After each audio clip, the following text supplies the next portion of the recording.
and he hears us. And since we have a spiritual connection to that name, Jesus, we also want to extrapolate the conversation and talk about the capacity of your name and why you should leave good legacies and heritage. Many years ago, after the redemption of our soul with the work that was done on Calvary, a name became a cornerstone of our faith and our conviction. And when you look at it today, and you extrapolate that conversation to your conversation,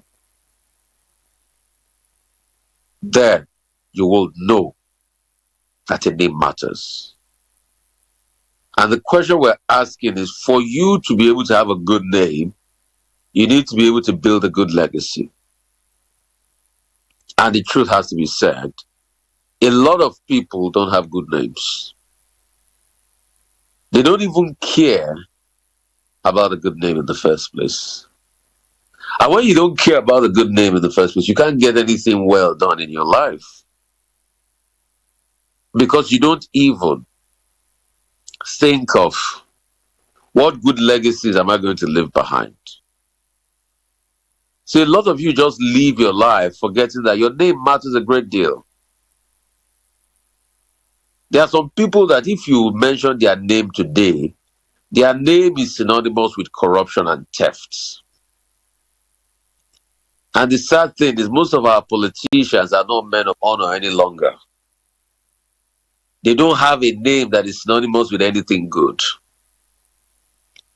It's just a name that is shrouded in a lot of controversy and a name that cannot be respected. But also when you mention some names, it brings about positive vibe and it brings about a goodwill that is so big that a lot of people want to associate with. The question is, do they even care about the name and what their name means? Today, if I mention the name Lawrence Omajakpoanini, you liken it to crime and criminality. But the question is, many years from now, what is your name being remembered for? And this is a big clarion call for our politicians to change their ways. They even think of their name. They even think of the interest of the legacies they ought to leave behind. Do they even think of all these things? These last elections proved a lot in our country, how people lose their integrity and how their name doesn't even matter. People that have a lot of integrity prior to this time just lost it all because of their own selfish interests. And them constantly thinking that life and everything about life is all about them. For some people, it's money. As long as money solves every problem, what is name compared to money? But you see, the money you had in your bank account can just last you. But what will continue to pay in your life and your lineage is the good name you're leaving behind. I was having this conversation with somebody in the course of the week, and he was telling me how his grandfather's name still opened doors, and his father's name still opened doors for him. That he wanted to get something done, and once they heard his father's name, they said, really? Oh, you're from that man. He was a very good man. He did XYZ for people. He helped this one, he helped that one. I'm going to help you. But also, there are names that when you mention them, they remember you for corruption, they remember you for stealing, they remember you for lacking integrity, and they remember you for everything woeful. So your name does not evoke any sort of blessings to people. A name is so important. And I'll tell you a story. Many years ago, a certain man called Alfred Noble had made a lot of money from having super tankers. But apart from having super tankers, something else also happened. In his former life, he had invented the dynamite. Dynamite that was used to blow up places. So his brother, Ludwig, had died. And the newspaper mistakenly ran an article, a tribute to his brother, thinking he was the one that died. They mistakenly ran a tribute to him, thinking he was the one that died. And they said the merchant of death is dead. The merchant of death is dead. And he talked about the story of how he invented dynamite and how dynamite had killed a lot of people. And guess what? He read that article and he changed his mindset about a lot of things. And he said, oh, if I had died, this is how I would have been remembered. But at least he was lucky. Everett Noble was still lucky to still be able to change his name for good. So most of the money he put together in his will, he started up something called the Nobel Prize to give to people that have exceeded beyond human imagination in every field of endeavor, like sciences and the likes. And that was what brought about the Nobel Prize. The truth has to be said. Some other people are not that lucky to be able to repair their name. But apart from repairing your name, what are you doing to be able to impact the lives of others? Because the best life lived is the life you live for others. Like I always say, you can't live for yourself. Anything you have can be taken away with you from this world. You will still leave it behind. Like you are the richest man around. Your house can be taken away with you. Your cars can be taken away with you. The day you die, your cars will be left in the garage. And the people that didn't even know how you went through the pain to be able to get that car or the house are the ones that will take it. And that's why I don't attach too much importance to earthly things, because everything is but fleeting. And value is really in what you give it. If you make your life centered around doing for other people value, then that's what value will mean to you. But if you make your life buying luxury items value, then I tell you, you will not go far, because you will always have a more luxurious item than the one you have. And always remember this, you will always be in the middle in life. There will always be people that will be better than you, and there will always be people you'll be better than. You know that is the understanding of eternal peace in the world. You don't know that, you have problems. Remember, there will be always people that will be better than you. So as a politician that you are stealing money, and the money you are stealing is also endangering the future of your children, because you are not prompting them to work. They don't have a life of their own. Today they are doing drugs and they are having sexual urges after they used all the money you stole from government to go to school abroad. It is not by going to school abroad that makes a child succeed. It is by the training you give the child that makes the child succeed. And the greatest training you can give a child is to make the child understand the value of time and seasons in life. Because no matter how well brought up or the school they have been sent to, if a child doesn't understand the value of seasons, he will not understand the importance of doing things part time and not wasting other people's time. So he will waste the time of his friends, his colleagues, and everybody around him. Because a man cannot give what he doesn't have. If he doesn't have a proper understanding of time, he cannot give his time to worthy causes. If he doesn't have a proper understanding of love, he cannot give his love to the development of his nation.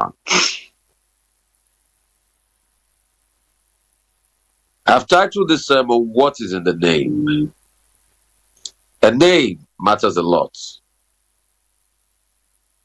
And you need to understand That what's in the name will be what will make or mar destinies.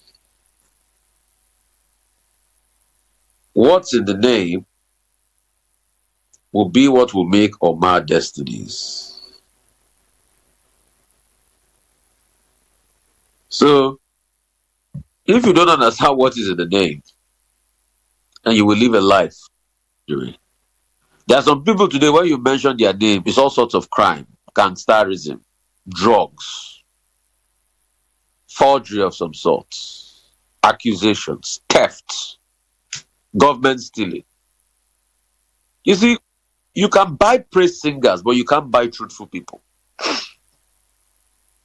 No matter how much you pay praise singers to sing your praise, it will get to a day when the praise singer, the money stops coming. The praise singer will come back to reality and tell you that, oh God, you are not really great, and that because you pay, and that's why we package your matter. So when you know that, you know peace. When you know that, you know development. But a lot of people don't understand these things. There are some people that have destroyed the name of their country by going to do crimes abroad. They destroy the names of their country. Some people, they've destroyed the name of their family. Some people, by their acts, they've destroyed the names of their generation.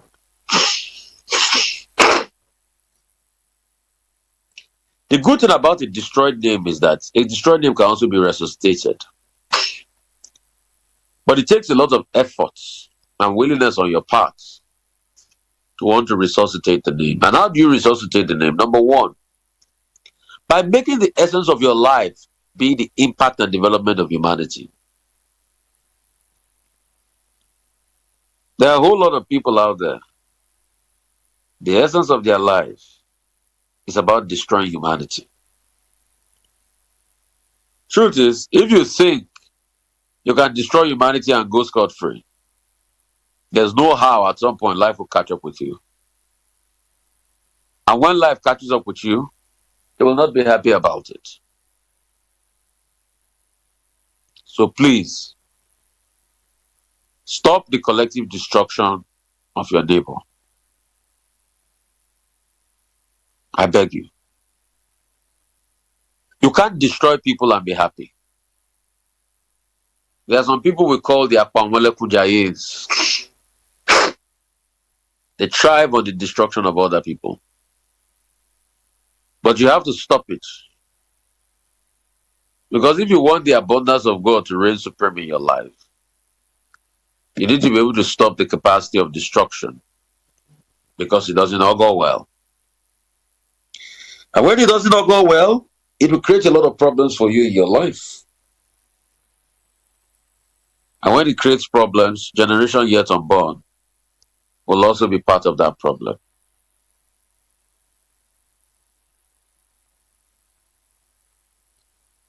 So be careful. Be careful what you do. Be careful how you do it.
So, like I was saying, please be careful. Be careful about what you do. And be careful about what you do to other people.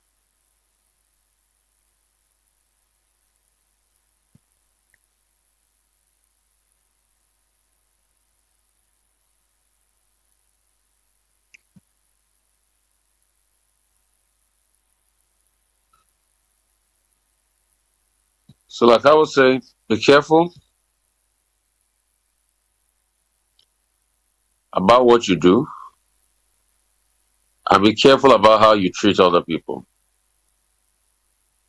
Because the thing about life is it's but a fleeting moment.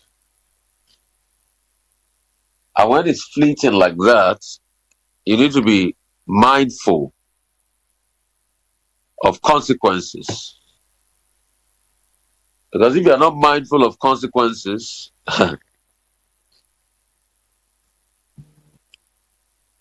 then things will not augur well in your life. Because everything we do in life has a cause and effect. And there are consequences to all of our actions.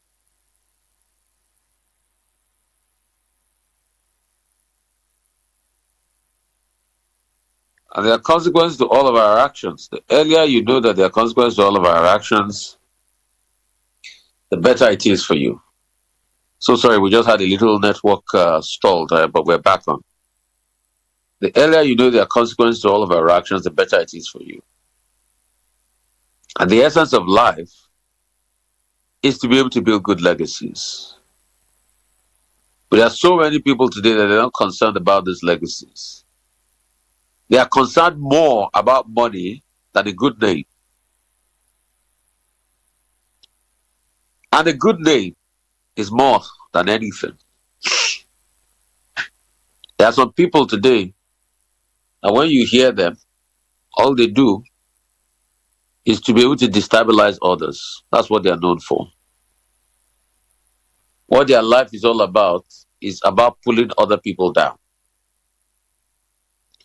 What their life is all about and what their name resonates with is about destroying people. Nobody wants to resonate with them for anything they respect about them. Their life is a curse to God. People curse God. Olayinka Van I can see you. Thank you so much for joining us. For these people, we are saying, God, oh, you would not have allowed somebody like this destroy us so much. There are list of names today that you mentioned in terms of leadership in Nigeria that people curse God and say, God, why? Why did you even give us a leader like this? Are you going to be that kind of leader? Because you keep saying there's a problem with Nigerian leadership. But you yourself that you are speaking, do you have a good name? You are worse than most of the other leaders you keep complaining about. Because you don't have the capacity to do good. All you keep saying is evil. As long as it favors you, what is in it for you? You can't build life and legacies that way. There are many of you that have those things in you. The reason why you are participating in politics on social media is for you to be noticed so that they can give you position. Once you get the position, your priority is to pack all the girls in town. You cannot have a good name, dude. You cannot have a good name. Yours is to exploit as many people possible. You might be listening to me now. Exploitation is your stock in trade. I beg you, go and stop it. There are a lot of you that way. The reason why you want to get into government is to steal. Yeah, to steal. A lot of you have no level of concern for the sufferings of other people. Was it the politician in this country that told a widow, you can go and die now?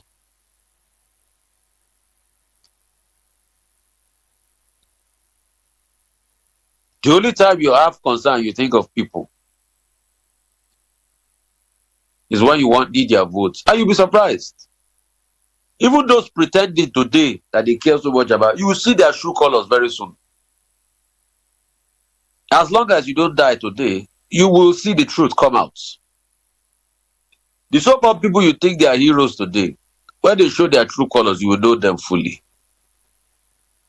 The question is, how do we build a society where we have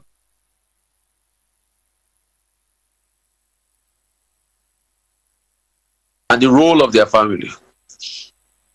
There used to be a people they are these days. Do they remember their family name? Do they tilt towards things like honor rather than gratification? Some people, it's always what is in it for them. If you are not giving anything to them, they don't care about you. You can't build a life that way. And like I always say on this show, the best life is the one you live for others. The best life is the one you live for others. But today, a lot of people don't want to live life for others. They want to live life for themselves and their girlfriends.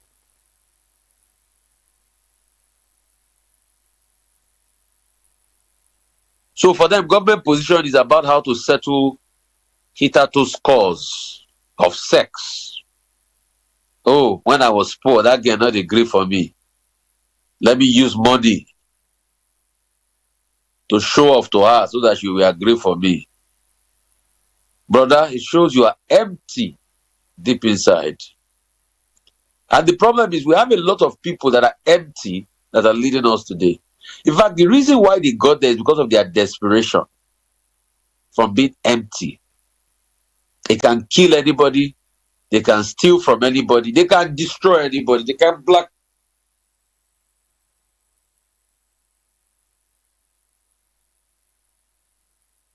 But life is not like that. There's something deeper.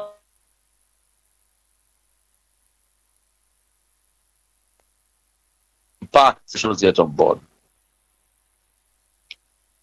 And if you don't have that capacity, anything you do will be an exercise in futility.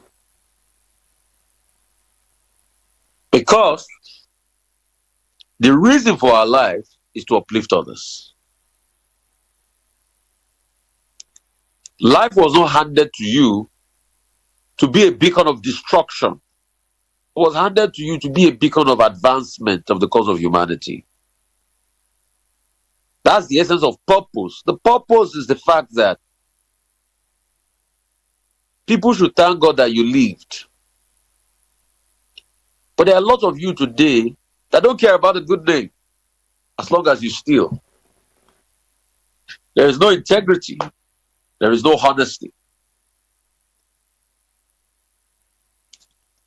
As long as your bank account is full, give me money. Give me this. Give me dollars. Today we are blaming everybody for the dollars, but do we know how much bribe goes in dollars in this country? Do we know how much bribe goes in dollars? So you wonder why you have a civil servant that the salary was just 300,000 or 400,000. But in his domiciliary account, you have over $400,000. Is it by savings he got the money? No.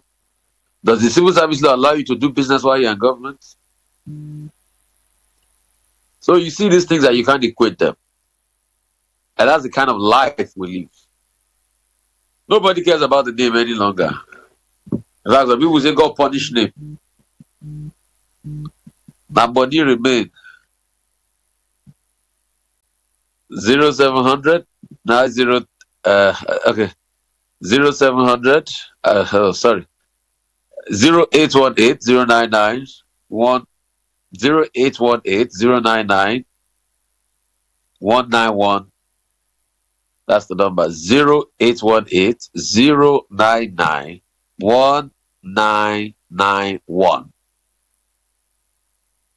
0818 099 1991 if you want to call us up. So there are a lot of people that way. Then their whole priority is let's make money. And the media too is not helping matters out. There's always this awareness about money. Look at the rave songs in town. If you don't get money, hide your face. Back in the days, we used to have song that used to talk about good name and good character. Today, they don't tell people to do good again. In songs. This one is Kinshati Lowo. Kinshati Lowo. This money, where are we taking it to? Over good name? No. It is good name that will stand the test of time. Hello, how are you? Good morning, sir. Bless you. What's your name? Where are you calling from? Sir? Where are you calling from? I'm from Nasarawa. Good to have you. Talk to me. What's your name? My name is David. Okay, David. Yes. Go ahead. All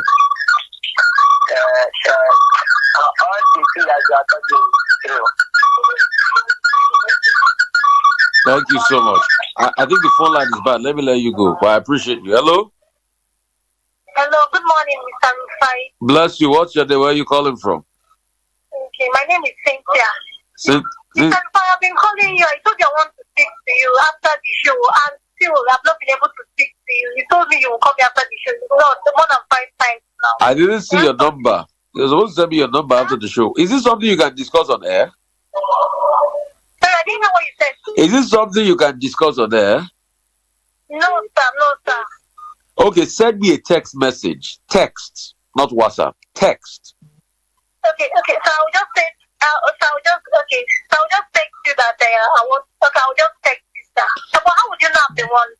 Put your name there now. Okay, Cynthia, please. Okay. Yeah. Or send me an email. I'll attack emails better. So we live a life where everything is about money. Where we don't even believe in a good name, but for us, social advancement is once we have money. Money is supposed to be a product that comes with a good name. Favor is supposed to be a product that comes with a good name, not the essence of the good name. How do you build a good name? Impact.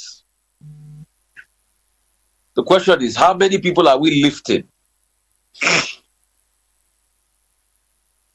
How many people are we bringing up?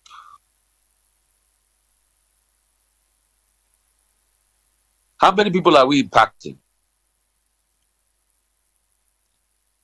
How many people can truly thank God that we live? If we are not bringing up people, then we're killing people.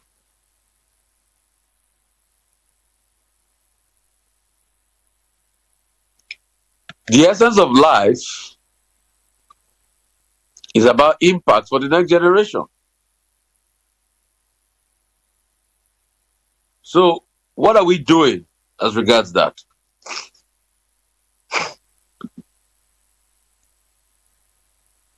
For some women or men, they don't even look at a good name any longer.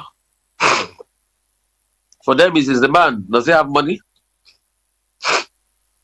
Like I keep saying, any fool can make money. Anybody can steal money. Anybody that has no moral intuition or moral compass can steal money.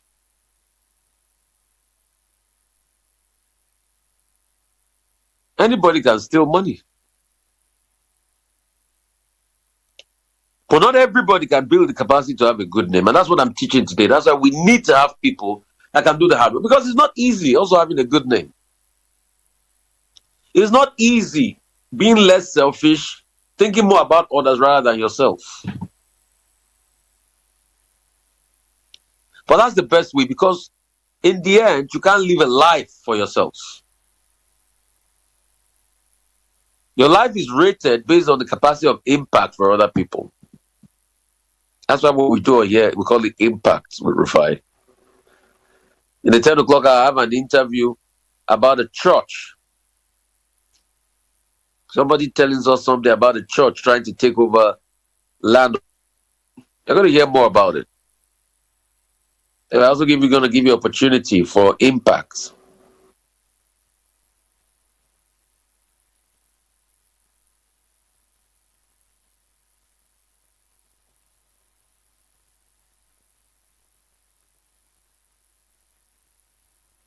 So, by giving you opportunities for export, you're going to hear that.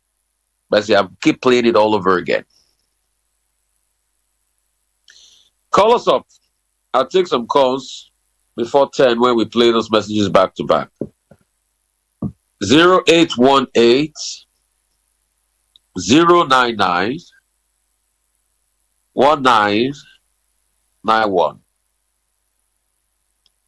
0818 099 1991. 0818 099 1991. Trying to connect to the call. Hello? Oh, we lost that. I don't know what's happening. WhatsApp calls are stalling. But hello, how are you? Oh, we lost that. Hello?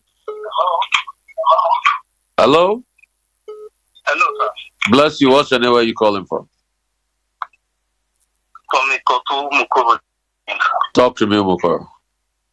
Yes, I want you to challenge me. Since 1990, let me put it 1990, which governor or head of state or administrator, maybe military administrator or ministers that have good name that have served the country? Well, there are people that serve the country. People still talk about the works Marwa did in Lagos. People still talk about the works people did. And people, but it's not pervasive. What I'm trying to say is that let's have a country where we have a lot of people with good names so that we can have true development. That's just it. Good name anyway, because even the Marwa you are talking about, immediately in that office, you know, you bought airline and have its own airline. So where did he get that money from? I mean, the question is, his money, he will have to account for where he got the money from. He will have to account for his business overtures. But while he was there, did he do what was befitting? You can't argue with that. The records are there. Could he have done better? Yes, everybody could have done better. So, if you want to puncture people's names, you also have to look at the other side. But what we are saying is, how can we pervasively grow people that can know that their name means something rather than any other thing? This same man you are talking about, he's been put in NDLEA. You've seen some developments. You get. So I'm not here as his PR person. What I'm saying is also there are people that are good, that have good names in society, but we need more. We need more. That's all I'm saying. And go and build your own name. Is your own name good? I think you should be more concerned about your own name rather than any other thing. Hello, how are you? Good morning, Mr. Rufai. Bless you. What's your name? My name is Titus. Yeah. Where are you calling from? I'm from the area. Okay, talk to us, sir. I want to comment their program. And they're talking about it like a good name. It's a very high tax, destructive things. Because I remember when we were growing up in those days, if you meet somebody that's where you come from, and then your surname, and when you call your surname, if your name is a good family, they will comment that name. Even if you need it, because of that name where you come from,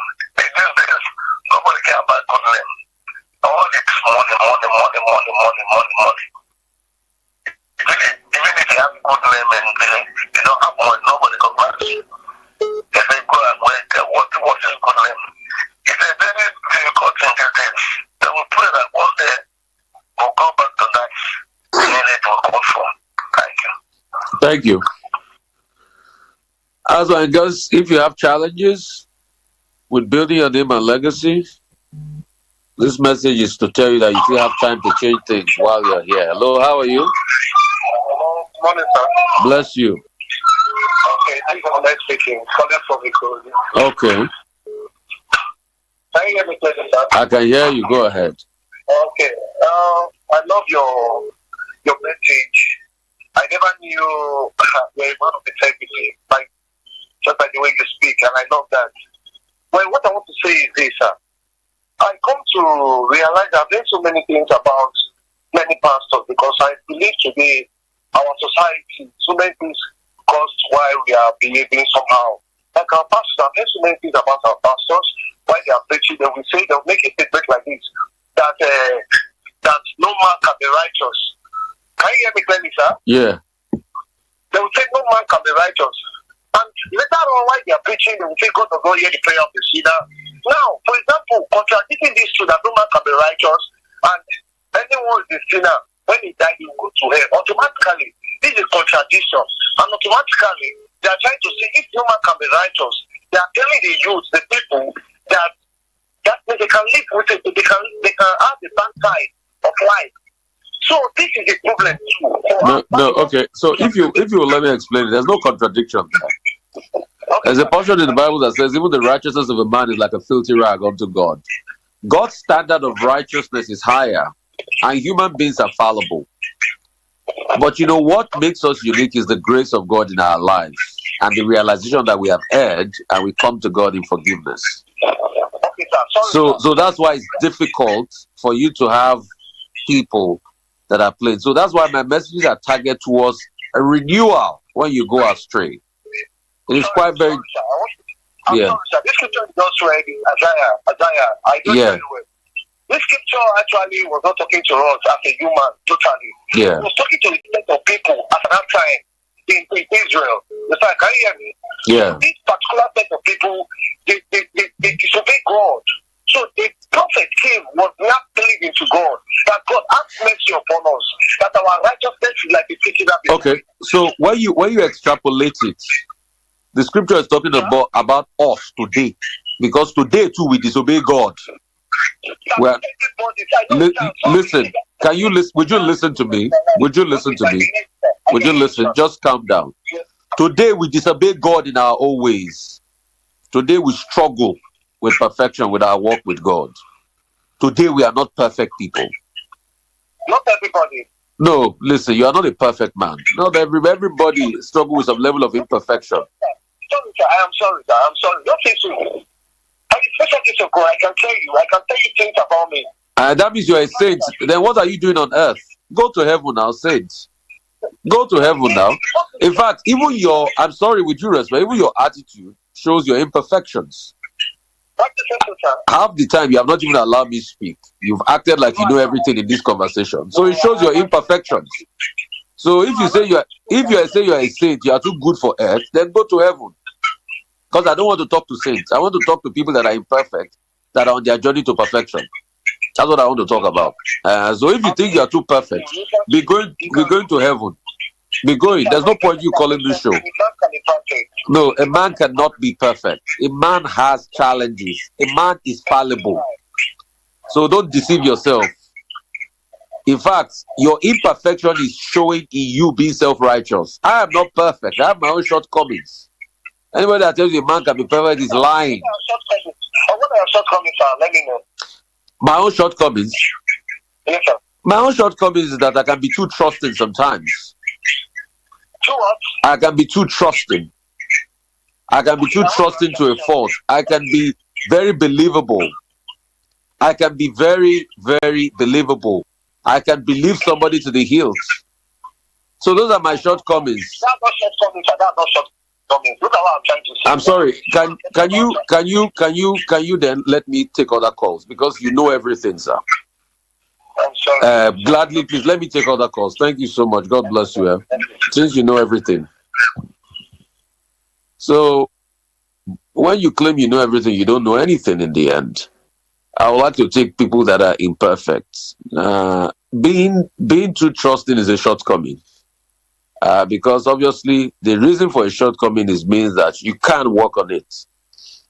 So man is imperfect, man is fallible, man makes mistakes. Nobody is perfect. If I come here and tell you that I'm the most perfect being on earth, please tune off. Don't listen to me again. I'm not going to come here and deceive you. I'm going to be as real as possible with you. The day I come here and tell you I'm a saint, then what you should ask me is, why shouldn't I be in heaven? But the question is, can we change from the ways we are? And that's why the constant word of admonition is there. If people could be perfect, they will not have words of admonition to people. All right? They will not have word of admonition to people. I'm not saying pervasively everybody on earth is going to have a good name. But I'm saying, can we increase the lots? Can we inspire the next generation on the positivity of having a good name? That's what it's all about. 0818-099-1991. 0818-099-1991. And please, I'll just have to sound a word of word. I don't want perfect people to call me. If you know you're perfect, then there's no point being on earth here with us. You know it all. Go to heaven. I want the perfect people that are ready to have real conversations with themselves and acknowledge their own faults to call me. I don't want perfect people. If you know you're perfect, please don't call me, because I'm not a perfect man.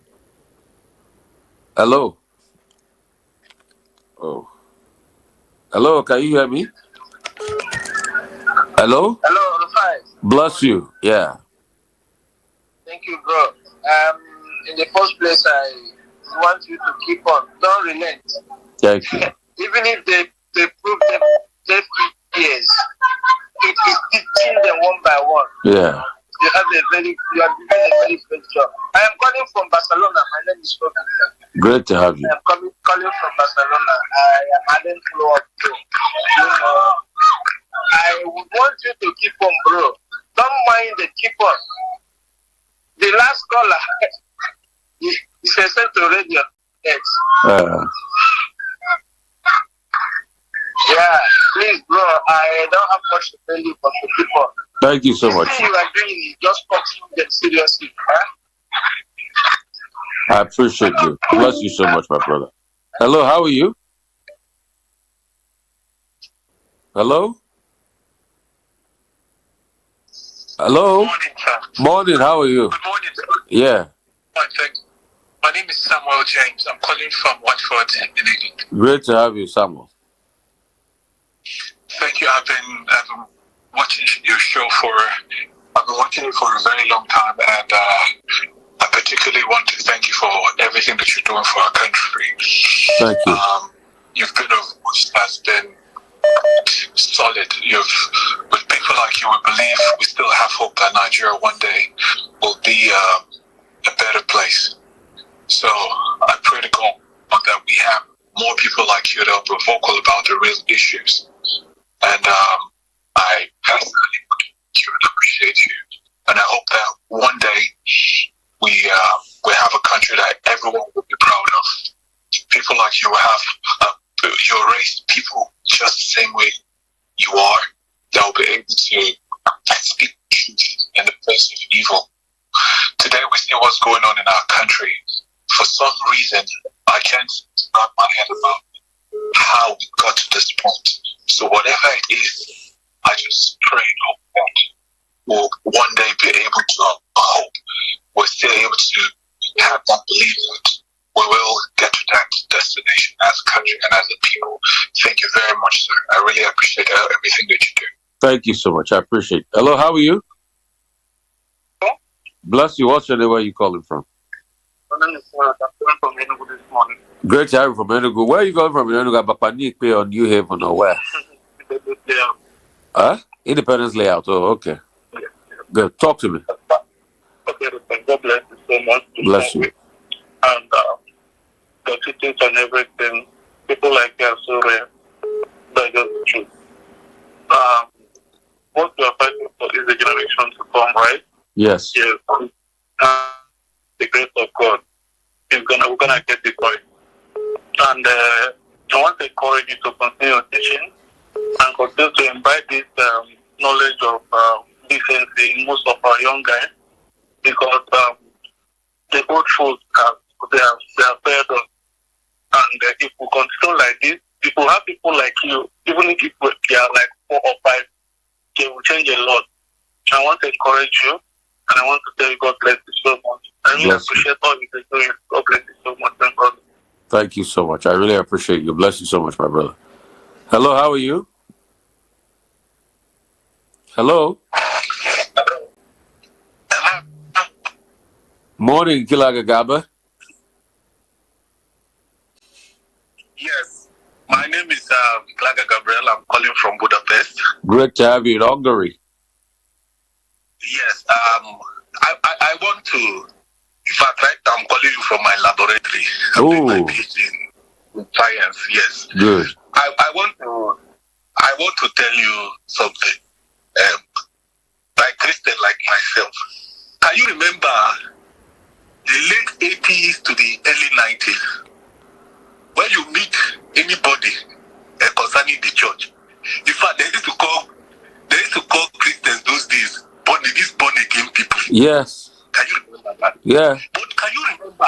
We don't know exactly when, specifically, when this prosperity gospel started to seep in. That's it. And the born again one was going down. Yes, sir. Can you see the correlation, scientifically, empirically? Can you see the correlation?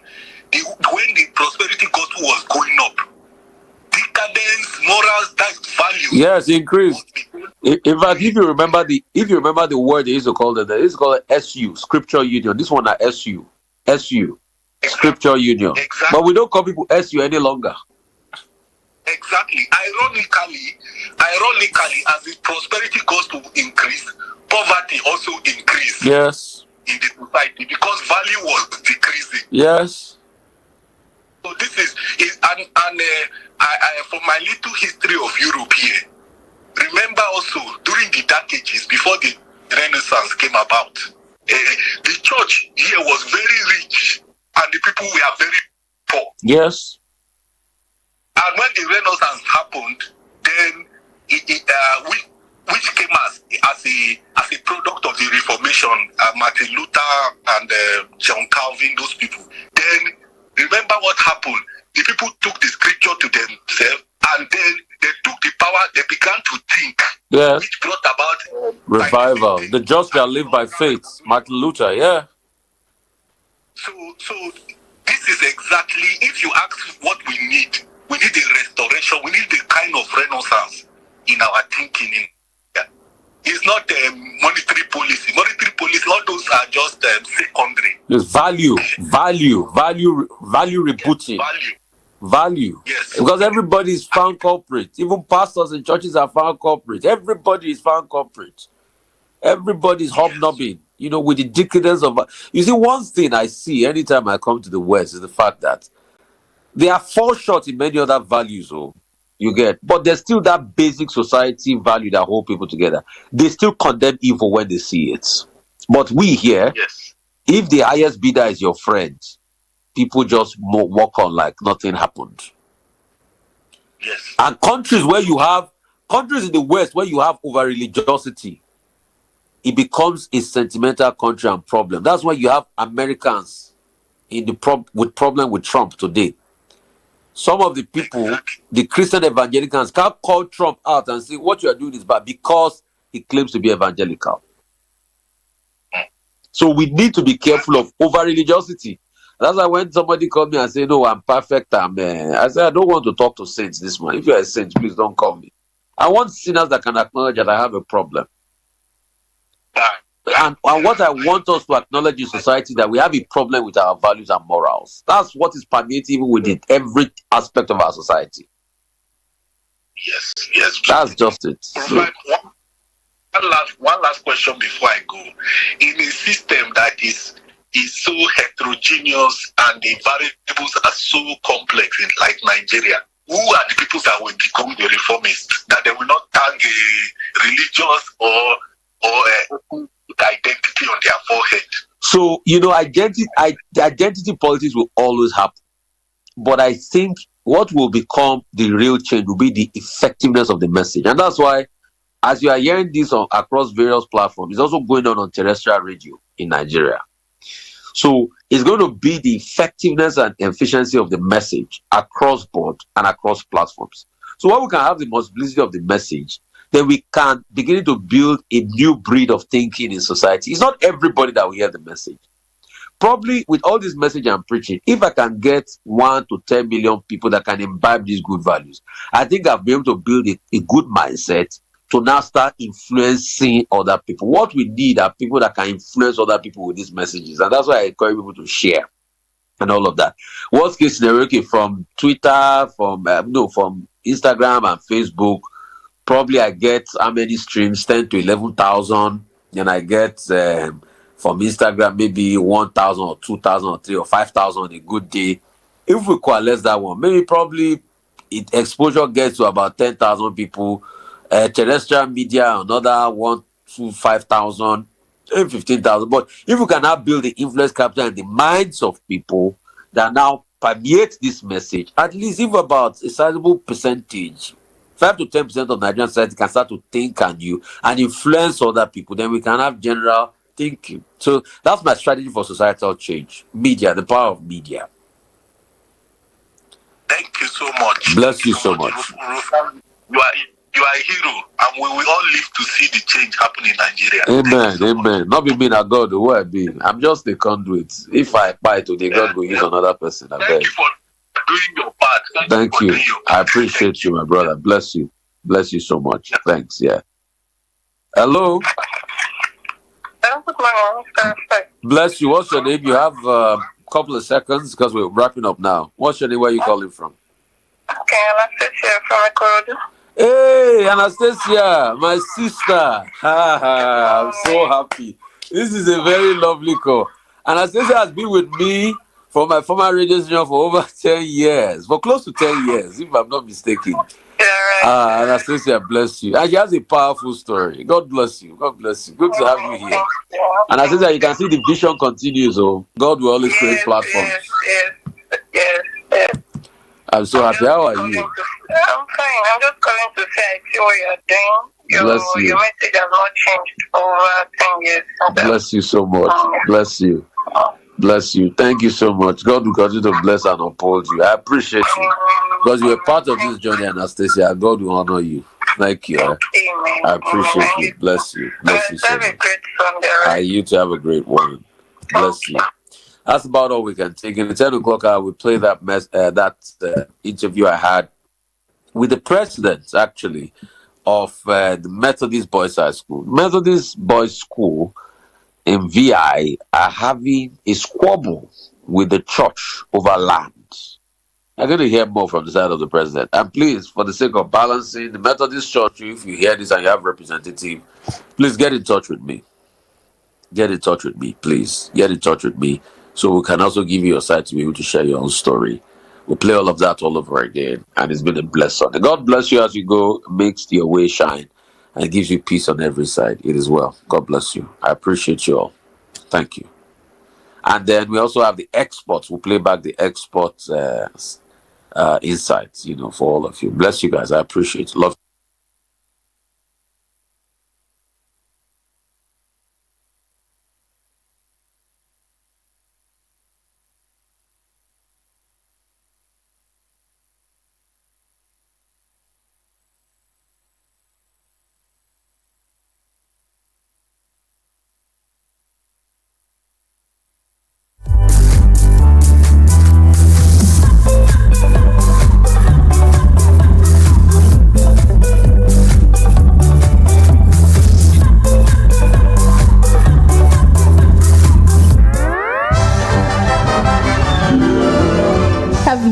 Thirsty for well-nourished yummy pizza and couldn't find one yet?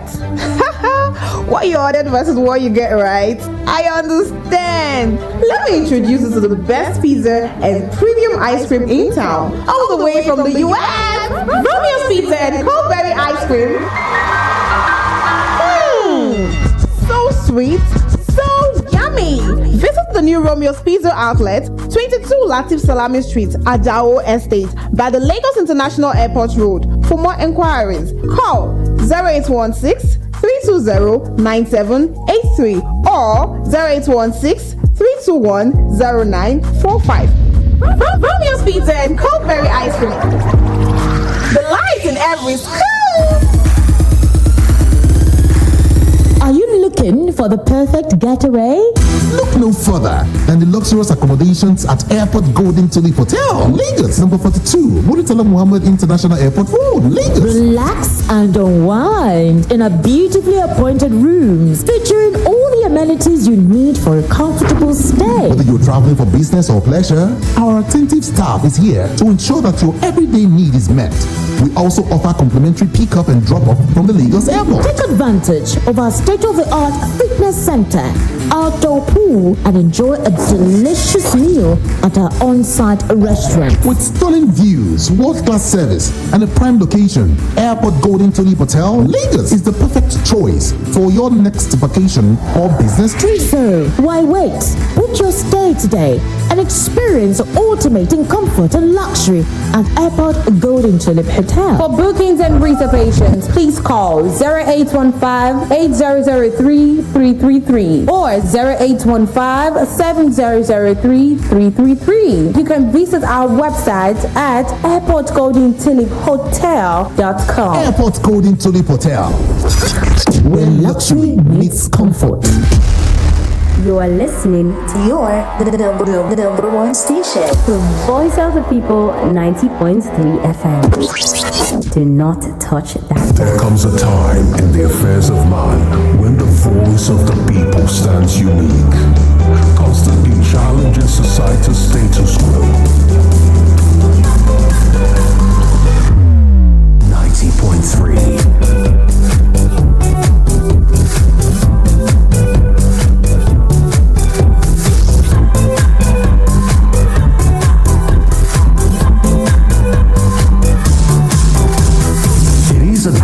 Of fun and insight.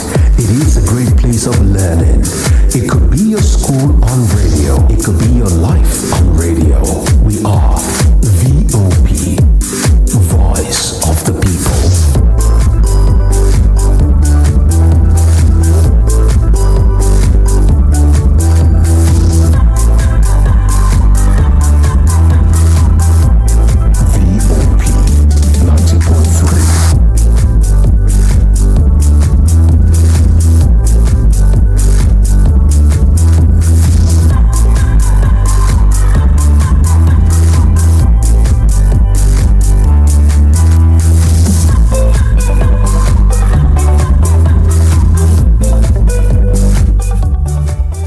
Let me record you. So, great to have you right here on Voice of the People, 90.3 FM.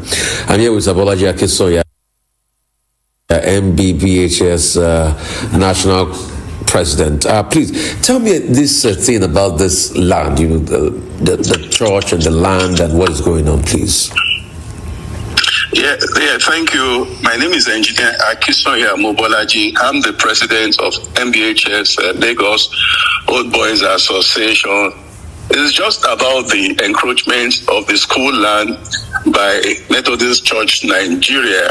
The school is situated at number 11, Sinari Daranijo Street, Victoria Island, and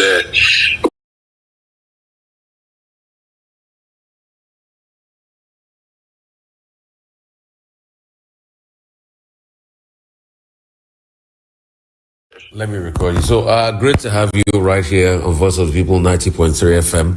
I'm here with Abolaji Akinsoya, MBBHS National President. Please, tell me this thing about this land, the church and the land and what is going on, please. Yeah, thank you. My name is Engineer Akinsoya Mobolaji. I'm the president of MBHS Lagos Old Boys Association. It's just about the encroachment of the school land by Methodist Church Nigeria. The school is situated at number 11, Scenery Daranijo Street, Victoria Island, and they have illegally taken a land of approximately 10,000 square meters.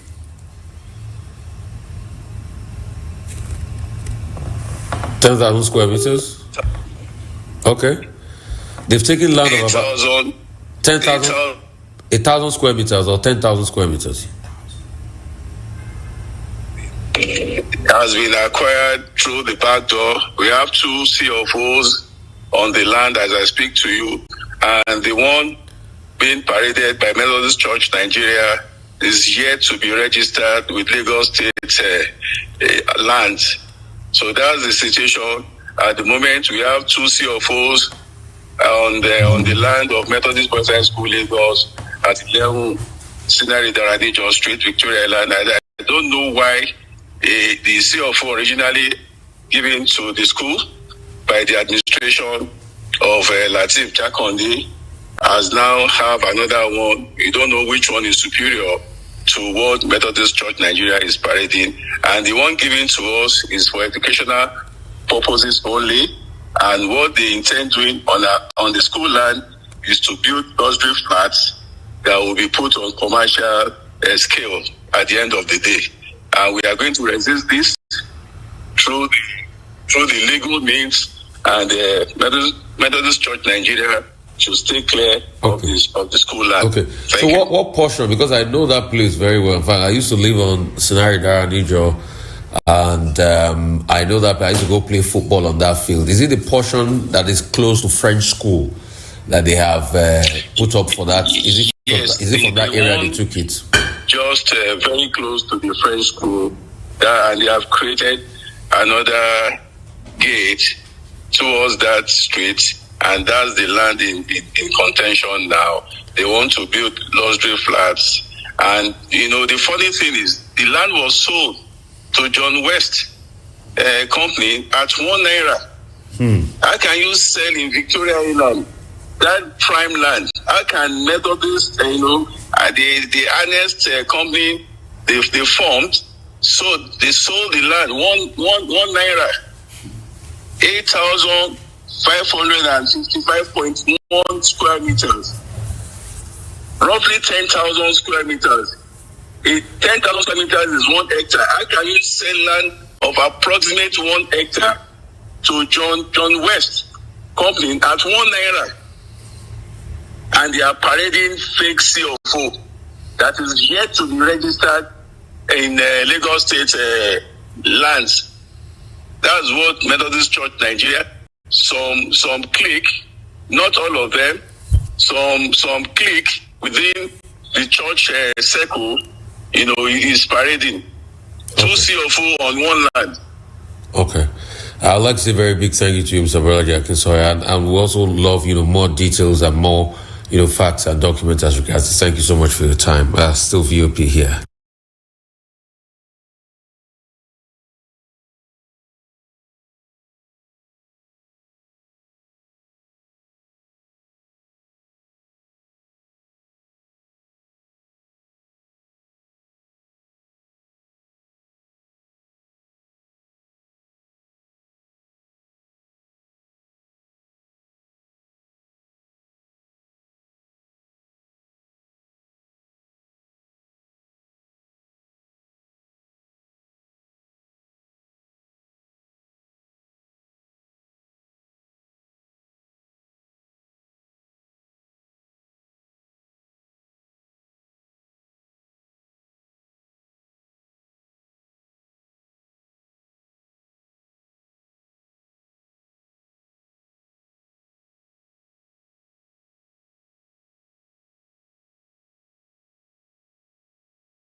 Okay, guys.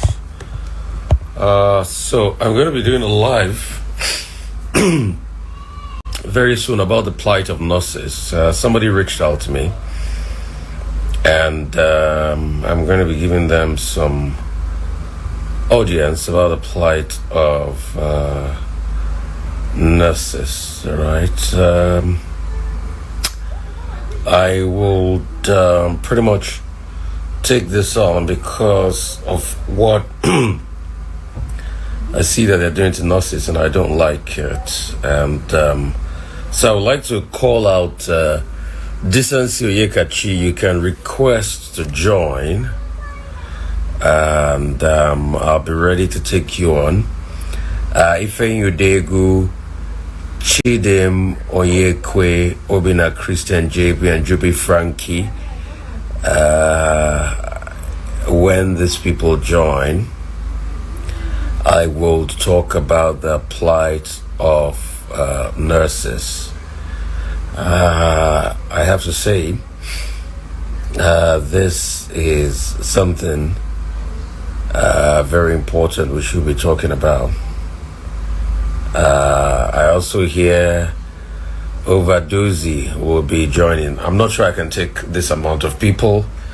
I'm just doing this to lend my voice to the conversation, and I will just take the number of people I can take for the next couple of minutes.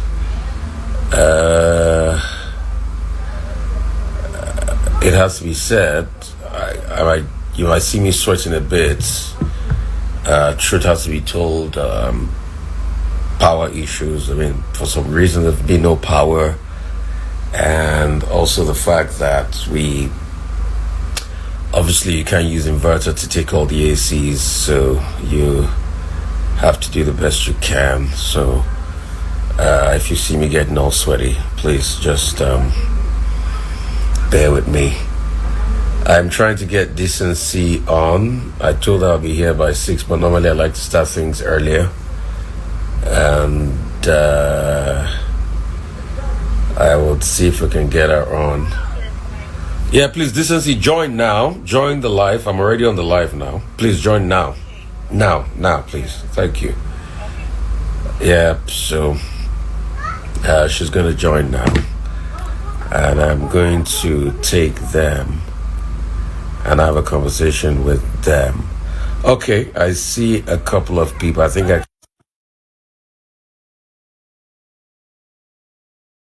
oh goodness me, I'm going to get sweaty. Then I would also have accepted. Oh, good. Hi, how are you? Good. Yeah. Good evening. Evening, yeah, great. So I'll try to get Decency on, and I'll allow you guys just air out your plight as regards what is happening. So I think you should be joining soon. I reached out to me and I said, okay, let me see what I can do for this conversation and see how we can set it up. Okay, I can see Overdose too. Dozie Overdose has joined. I think I'll probably be able to take two of you and Decency herself that reached out to me. Dozie, hi, how are you guys? Sorry, I'm quite sweaty. Obviously, no power. So, trying to get Decency, and I just called her now. But okay, you guys can start. Okay, Decency is here. So Decency, request to join, all right? Request to join so that I can pretty much start up with you guys, and we can just knock out the conversation and have it quickly. It's going to be about 30 minutes. So, and just request. So you have to request to join, and when I see you, I'm going to pick you up and put you on. But so that we don't keep the guys waiting, before Decency makes a request to join. Okay, she says she's joined. Okay, you have joined. Decency, are you here? No, you have to make a request to join. All right, you have to make a request to join. So make a request to join, then I add you to this conversation. So it's not that just joining the live. You have to make a request to join. Then I add you to the conversation. All right. So, guys, I mean, just set it up for us. Let us know what's going on. Decency just reached out to me. There's something burning, and I said, you know what, I could give a platform just for a lot of people to understand this. So, you could go first. The person that joined first, Chidima, if I'm not mistaken. Then over those, I'll allow you, talk on this too. All right. Okay. Let me accept. So I think I'll pretty much be able to take care of you. So I think she's trying to join up now. It's 18 hours. Oh, good. So it's exactly 6 o'clock on the dot. And so Chidima just started. I think this is trying to join. So she'll yeah. Yeah. It's Chimdindu. Oh, Chim. But pardon me. Yeah. That's okay. So I go by Chimdi. I think one of the things that we're seeing or that we're experiencing is that nursing department just happens to be like, I would say, a scapegoat. Yeah. Okay. So just go ahead.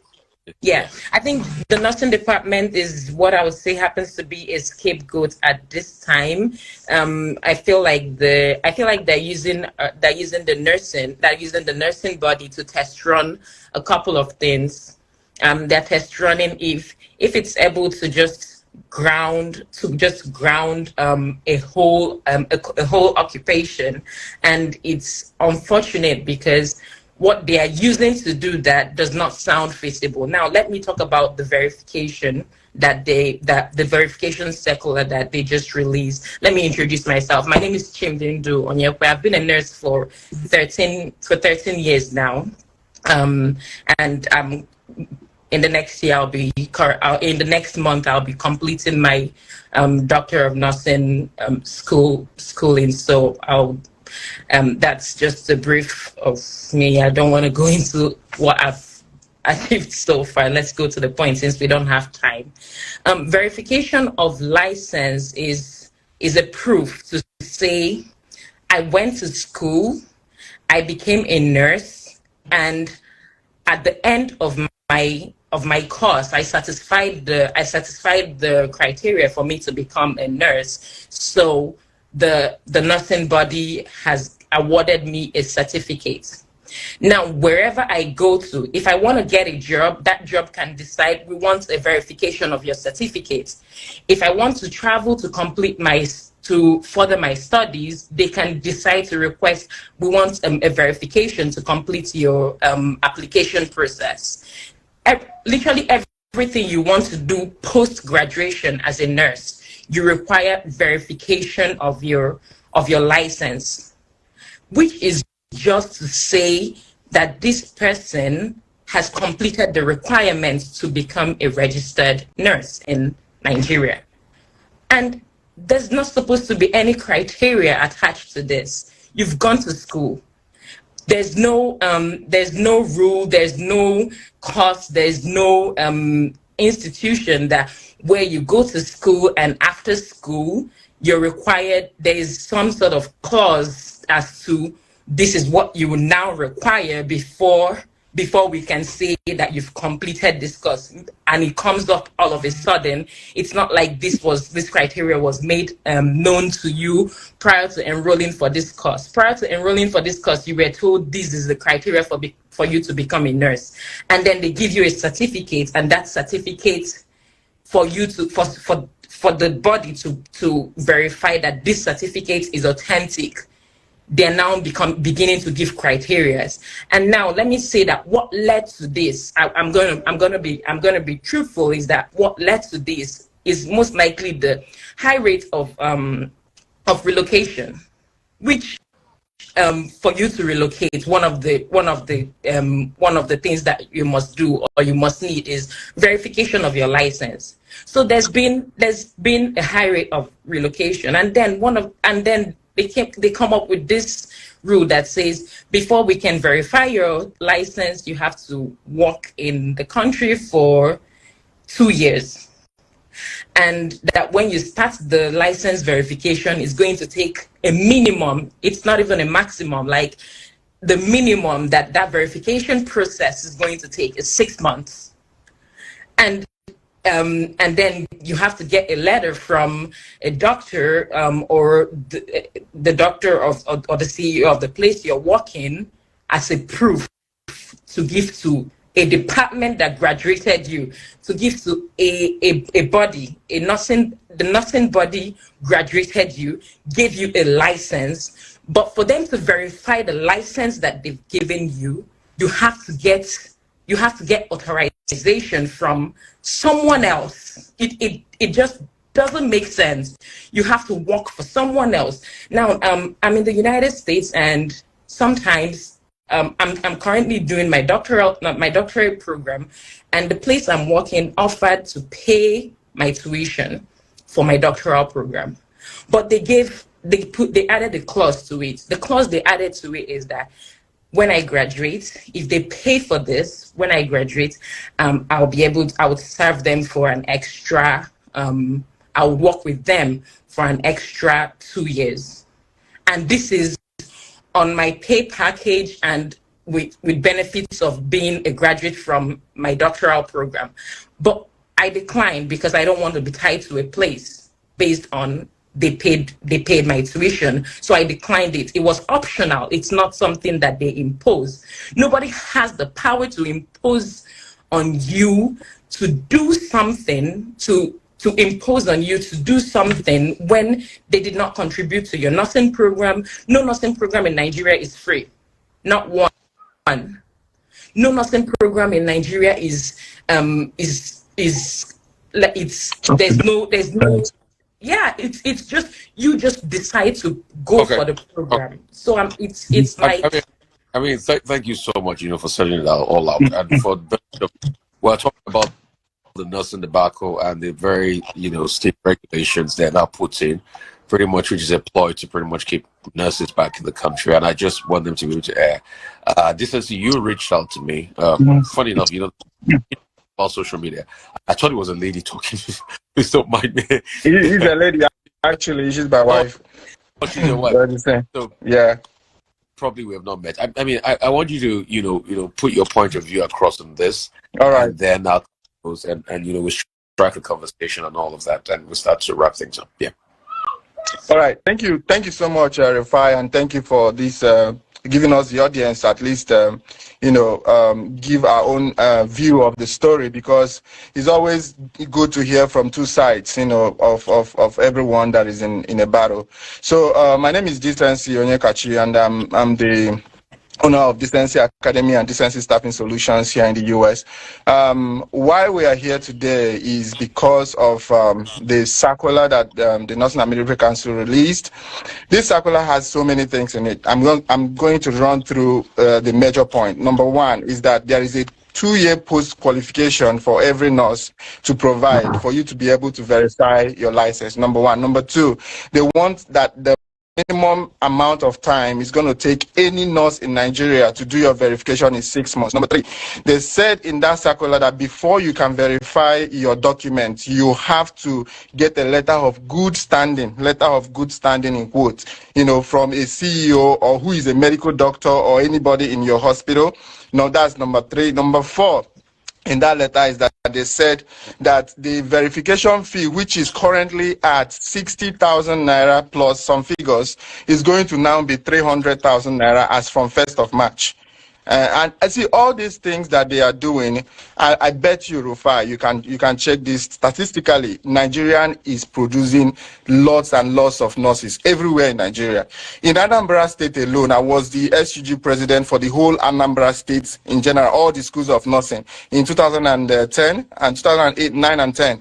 So there in Anambra State alone, the nursing schools in Anambra State produce about 300 nurses every year. Okay, that's each examination year. So if you times it by 2, which is the 2 times that exams are held, you're looking at 600 nurses. These nurses do not have a job. Nurses are not paid very, very well in Nigeria. I know nurses that are contacting me as of today. Their salaries are 30,000 naira, which is less than $20 in the US. That is the amount that nurses are earning. and nobody is saying anything about it. There is no regularization of the amount of money that a nurse who spends time go to school. See, there's a lot of things that is facing and challenging Nigeria, and I feel like this is some of the things that we shouldn't even be talking about. The diaspora remittances from nurses in the US and all other countries, UK, US, Canada, the remittances that come from Nigerian nurses alone is the thing that is keeping the dollar to naira rate where it is currently. Because remove that, if every nurse decide not to send anything back home, there will be problem. And the people in government are not looking at trying to tap into this, trying to get in touch with those in diaspora to see how they can make use of this to stabilize the economy. They are not doing that. The registrar came up on air and said that it is an international standard for any nurse to verify their license, and it takes 6 months, international standard. I tell you, Rufai, with fact. If you go to nurses.com right now, you can verify any license you want within 5 minutes in the US. It takes me 5 minutes. I did it on air with my student and I showed them everything. 5 minutes, I will verify any document you want and send it to any part of the world that I want to send it to. Why are we still operating in it's like we're covered in a very thick darkness and we have lights all around us. So Rufai, what we are actually asking is, let the eyes of Nigerians be opened. Some of these policies are made to just create more problems. Everything that is stated in that circular is an avenue for corruption. Okay, because now that we are talking about letter of good standing, somebody in National Military Council or somewhere in Nigeria is going to start selling those things and sell it at a very high amount. And people will buy it. People are going to be buying letter of good standing. People will buy post qualifications of 2 years. People will be able to, find a way to put money in the hands of people who do not deserve it, for them to be able to make a way for themselves. So Rufai, this whole thing with, I went to nursing school in Nigeria. Okay, I went to nursing school. Then I came here. I did my masters and other things, other program. But before, when I was in nursing school in Nigeria, I know how difficult it is to get into nursing school. And I know the amount of money that people pay to be able to pay their tuitions in nursing school. So what we are asking the government, and we want you and other people who may be listening to us today to give us a time. We need to engage these people. We need to open the eyes of Nigerians to what is happening. We have statistics, we have figures. These things are done elsewhere effortlessly, without stress. Why would Nigerian own be different? Let me give opportunity for others to talk. But I would like this to be an ongoing discussion, even on Arise TV. Thank you very much. I would also knock this out on a couple of other radio outlets. That's the good thing about Instagram Live, that you can record the conversation and play back later. Over those, I'd like you to come in, and if there are other people, I don't want it to be too crowded so I don't lose control of this, but over those, speak, and then if there are other people that want to come in, then we will also give them the chance, to be able to come in the conversation. So, but over those, I know you have a lot to say as regards this. Thank you, Rufai. My name is Ansam Oyineke Nadozi. I'm going to make this as brief as possible. Yeah. Chimdi and decency has pointed out a lot of things, right? But I'll give you an instance.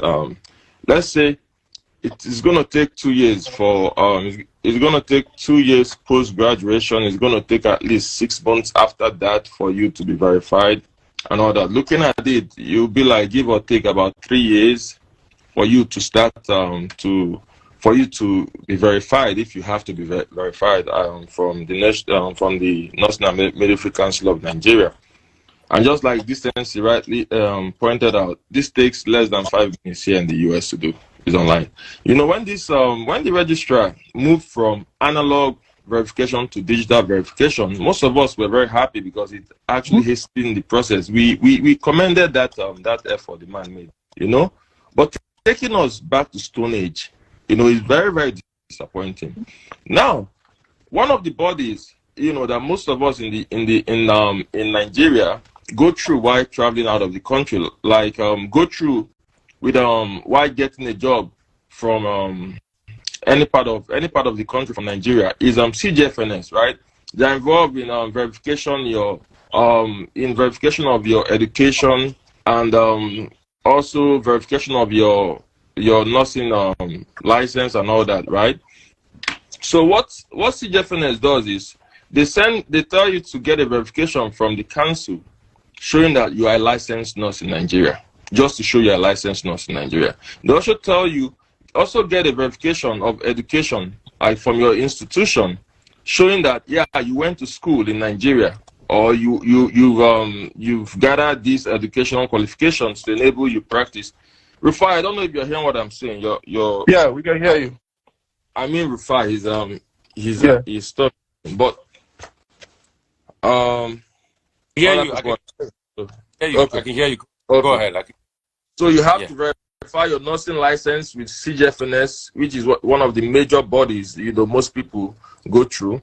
You have to verify your education with CGFNS also, and education has to do with higher education and also your high school leaving certificate and all that.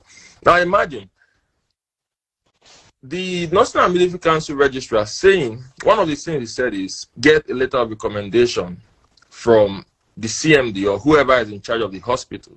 Just imagine that. So what does that person has to do with your licensure? That person has no business with your licensure. Or what the CGF or what the National Midwifery Council has to verify is that yes, your name is on the register. Your name is the licensed you. It's as simple as that. You have been licensed. Now, coming out of that, let's say someone is a labor leader in the hospital he works in, and he has this, labor leaders always have this oppositional view of or oppositional activities, especially when the management is not doing well. Let's say you're a labor leader. Do you think the CMD is going to write a letter of recommendation or a letter showing that you're of good standing? The CMD is going to be difficult for the CMD to write a letter showing you're of good standing. So these are these are one of the issues we are talking about. So, most of the things he wrote out there, they are just like, it's not reasonable. Now, the doctors, for instance, I'm going to, use the doctors as an instance here. The doctors are being trained in Nigeria by the government. They do their residencies in Nigeria and all that. But believe me, they can never make this move on doctors. We have a lot of doctors traveling out of the country, just like nurses, just like every other person, trying to strive for better means of livelihoods to support their families, because Nigeria in fact, Nigeria is a mess at this point in time. Nigeria is just a mess. We all have family back homes. We know how much bag of rice was last year. We know what it is now. So there's, like, most people are surviving because they have relatives outside the country who can be able to support them. So when you make this kind of move, you are trying to witch hunt nurses, and you are trying to witch hunt nurses because you think nurses can't do anything.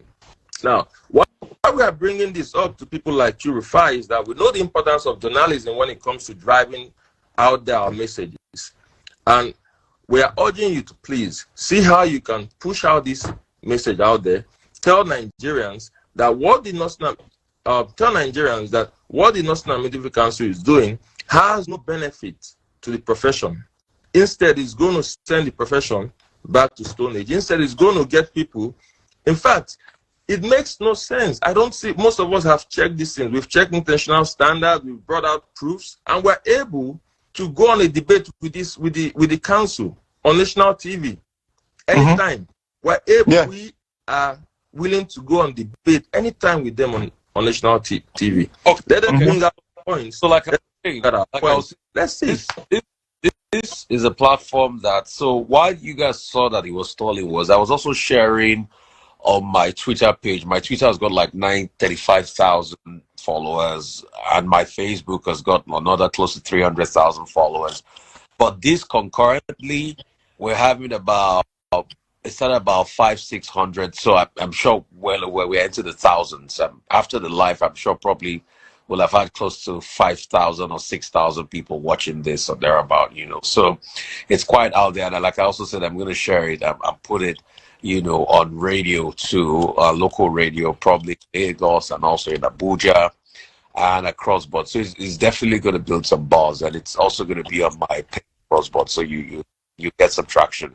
But I like to now ask you guys, you've stated what you want. Why are they? What can we do to break the ice on all of this? That's number one. Secondly, if you are on this live, you know, you want to ask a question, send it, because somebody is saying NMCN has failed nurses, very unfortunate, and all of that. So why are they adamant? You know, why are they adamant on their part of the conversation? And why is it that the argument, you know, is not just making sense from the other part? Actually, I want you to start off on that, and let's see how we can just cascade it, because we've got 10 minutes more to wrap things up. Yeah, let me just say that this decision by Nursing and Midwifery Council was rushed. This decision was not deliberated on. Of course, if it was deliberated on, there are other bodies that they would involve. But I've spoken with different representatives of different other nursing bodies that were not even aware of this before this circular was released. So this decision was, number one, rushed, and then we are almost certain that this is not a brainchild of Nursing and Midwifery Council of Nigeria. So who's there is an external input. Who's the external input? Who do you think is the external? I have no doubt that the government is strongly involved with this, because there is no. If you look at it from the standpoint of Nursing and Midwifery Council, the verifications is fetching them money, and I know Nursing and Midwifery Council. When I verified my result, my certificates a couple of years ago, about 7 years ago, when I did my verification was less than 10,000 naira. So when many people started doing verification, it went from 8,500 naira straight to 60-something thousand. And now from 60-something thousand, they're about to take it to 300,000. See, whether we want to accept it or not, everybody is looking out for their best interest, and the money aspect is a lucrative business for NMCN to be verifying results. Verification of a result that you gave me, or of a certificate or license that you gave me, should not cost me a dime, but that is the amount that we're spending, and then they're taking it to 300,000. Let's say inflation happened. That's what everybody wants to hold on to now.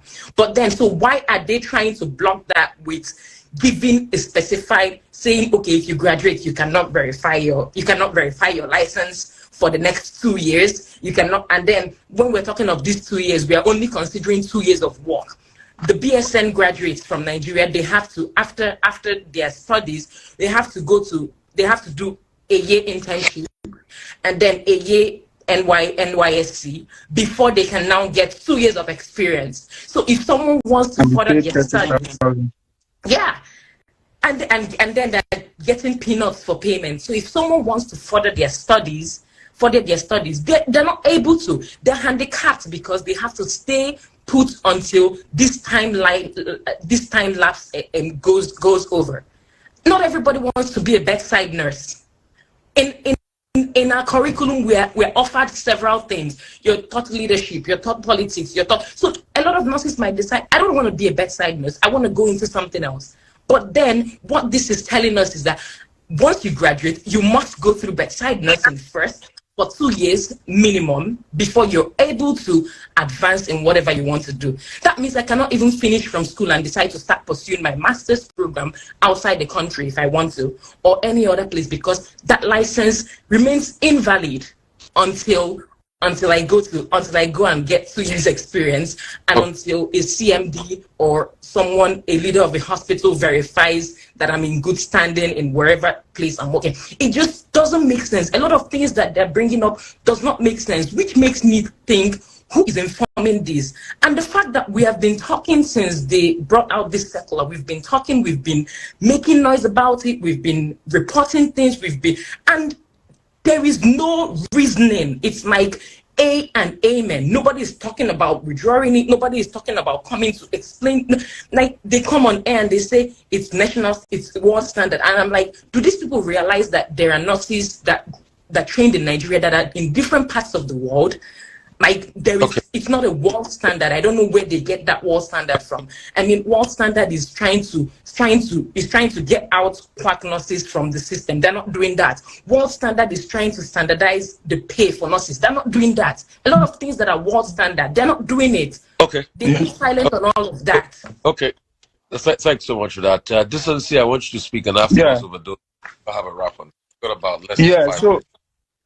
Yeah, thank you so much. So, Rufai, I want you to let's analyze this, okay? Every country that is experiencing hardship like Nigeria is supposed to be thinking about the future, okay? So, we are currently undergoing economic hardship in Nigeria, and there are avenues for our children who are going through nursing school to travel abroad, and that way we don't have to provide them with job, okay? Okay, so number one thing I want to state here, which is a fact, is I challenge the Nursing and Midwifery Council and any institution in Nigeria to show me where there is a nursing shortage anywhere in the country, and I'll provide them with nurses within 24 hours, more than they require. I have a very big platform of registered nurses. There are no jobs. We don't have jobs. If you advertise for 2 positions in your hospital, be it in Abuja or anywhere, you will see more than 600 people apply for it. What does it tell you? There are no jobs, unemployment. And there is an avenue for people to go out, get another job elsewhere. That way you're securing those that want to stay in the country are there working, doing what they're supposed to do. And you have an avenue and you're blocking it. Who does that? What kind of human being will be able to sit and concoct this kind of policy, put it out there? I don't know if you're getting me. Yeah. Okay, if they're not listening, is there a possibility you guys will have to drag them to court? And I mean, probably we dump this in court and let the court process start to go on. And that's the only way out at the moment, because the way things are going, the way things are unfolding, nobody is ready to listen. I've written to the registrar, no reply, no response. I've written to the registrar of Nursing and Midwifery Council. He won't say he didn't get it. I sent it to their email. I sent it to another person. I says, take this thing and give it to him. Hand it to him. You understand? No response. You understand? I challenge them to show me where there is shortage. We should be thinking about the next generation. Where are they going to work? We produce thousands of people every day. From Nursing and Midwifery Council, each year they do exam 2 times. Every Nursing and Midwifery Council, every nursing school produces about 50 nurses per exam year. So which means 100 in a year for each school. And you have no job for them. About 6 nursing institutions in each state or more. So each state have about 6 nursing institutions. Where are they going to work? Let's hear your side as we wrap this up. Rufai, I'm still going to, stick more to the verification process. Since Nursing and Midwifery Council is insisting that they want to follow the international standard, we're open to that. They can make a notation on what the international standards is about. And one thing I'm going to say is, just like Decency mentioned earlier on, in the US, if you want to verify any license, any nursing license, and employers verify nursing license upon your employment. So the number of verification that happens in the US is 10 times or more than the number of verification that happens in Nigeria. So you won't tell me the workload for Nursing and Midwifery Council is too much. But let's take it this way. It takes less than 5 minutes. Go to nurses.com, nursys.com. Go to nurses.com, put in any license number there. It's going to bring it out immediately.